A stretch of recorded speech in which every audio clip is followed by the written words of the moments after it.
During development, a Drosophila embryo undergoes many complex morphological changes. We first see migration of pole cells from the posterior end. These cells are destined to become the germ cells of the fly. A crest develops, which separates a region that will develop into the head, mouth parts, and foregut. At this stage, the future tail end of the body is folded over on the dorsal side.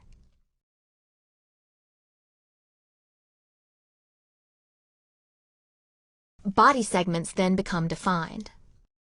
The first 3 segments will give rise to the head and mouth parts, the next 3 to the thorax, and the remaining ones to the abdomen. Eventually, the rear end of the embryo will retract back onto the ventral side and straighten out the embryo. Development to this stage takes about 10 hours.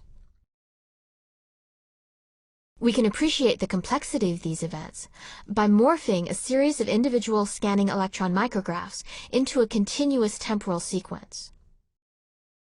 Migration of pole cells.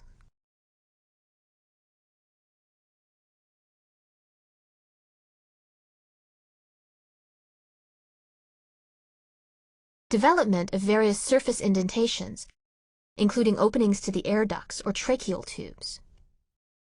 Segmentation, and tail retraction.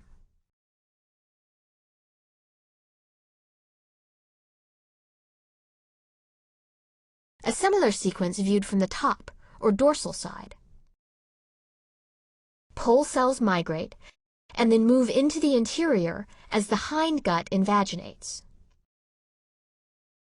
The rear end is temporarily folded over onto the dorsal side.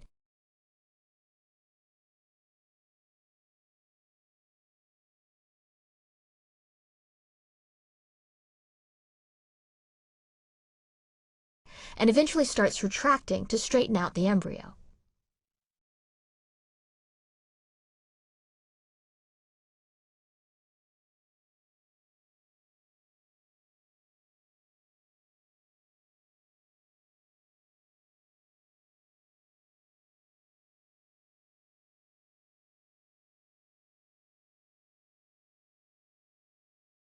Early in development, when seen from the bottom or ventral side, a deep groove forms during gastrulation as mesodermal cells migrate inward, where they become the precursor cells for many internal organs. The groove then seals off as the cells that remain exterior zipper up.